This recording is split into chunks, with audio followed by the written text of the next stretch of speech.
Welcome to my channel. నేను మీ శ్రీనివాస్ రెడ్డి. సీమరాజా కెరా కార్పీకి బిగ్ షాక్. పోలీసులకు మాజీ మంత్రి ఫిర్యాదు. అసలు ఎందుకు వీరిద్దరి పైన మాజీ మంత్రి ఫిర్యాదు చేశారనేది కూడా ఈ వీడియోలో మనం తెలుసుకుందాం. సోషల్ మీడియా కార్యకర్త సీమరాజా, అలాగే జబర్దస్త్ నటుడు కెరా కార్పీ వీళ్ళపైన గుంటూరులో పట్టాభిపురం పోలీస్ స్టేషన్లో కూడా మాజీ మంత్రి అంబటి రాంబాబు గారు ఫిర్యాదు చేశారు. ఇంతటికి ఎందుకు చేశారనేది కూడా ఈ వీడియోలో మనం తెలుసుకుందాం. మీరు కనుక సీమరాజా, కెరా కార్పీ లేదా అంబటి రాంబాబు గారి అభిమానులు అయితే వీరికి సంబంధించి కూడా మరిన్ని అప్డేట్స్ మీ ముందుకు తీసుకొస్తుంది మన ఛానల్. కాబట్టి సబ్స్క్రైబ్ చేసుకుని పక్కనే ఉన్న బెల్ బటన్ ఒకటి మాత్రం మర్చిపోకండి. ఇక మాజీ మంత్రి రోజా, ఆమెతో పాటుగా తనను అంటే అంబటి రాంబాబు గారిని, వైఎస్ జగన్మోహన్ రెడ్డిని తమ పార్టీ నేతలను కించపరిచేలాగా పోస్టులు, తప్పుడు వ్యాఖ్యలు, వీడియోలు చేస్తూ సోషల్ మీడియాలో పెడుతున్నారని వారిపైన చర్యలు తీసుకోవాలని కూడా కోరారు అంబటి రాంబాబు గారు. గతంలోనూ పోలీసులకు ఫిర్యాదు చేశానని, కానీ పోలీసులు స్పందించడం లేదని అంబటి అయితే ఆరోపించారు.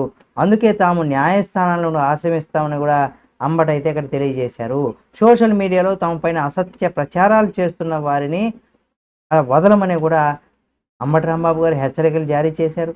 ముఖ్యంగా సీమరాజా, కెరా కార్పీని చట్టం వదిలిపెట్టదని కూడా, శిక్ష తప్పదని కూడా వార్నింగ్ ఇచ్చారు. ఇక్కడ ఐటీడీపీ పైన కూడా పోలీసులు ఫిర్యాదు చేశామని కూడా అంబటి స్పష్టం చేశారు. టీడీపీ నేతలు ఫిర్యాదు చేసిన వెంటనే అక్రమ కేసులు పెడుతున్నటువంటి పోలీసులు తాము ఫిర్యాదు చేస్తే మాత్రం తీసుకోవడం లేకుండా ఆరోపించారు.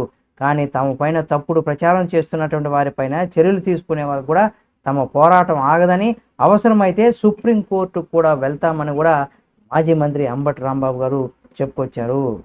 మరి ఈ కేసులో న్యాయస్థానం నుండి కూడా అంబటి రాంబాబు గారు చేస్తారా, లేదు పోలీసులు వీరిపైన కేసు ఫైల్ చేసి ఏంటి వీరు చేసినటువంటి తప్పులు ఏంటి అనేది కూడా విచారిస్తారా, అసలు జైలుకు వెళ్తారా, వెళ్ళరా, కూటమి సర్కార్లో వీళ్ళ అండదండలు వీళ్ళకు ఉన్నాయా, అసలు ఏం జరగబోతుంది, దీనికి సంబంధించి మరిన్ని అప్డేట్స్ కూడా మీ ముందుకు తీసుకొస్తుంది మన ఛానల్. కాబట్టి సబ్స్క్రైబ్ చేసుకుని పక్కనే ఉన్న బెల్ బటన్ ఒకటి మాత్రం మర్చిపోకండి.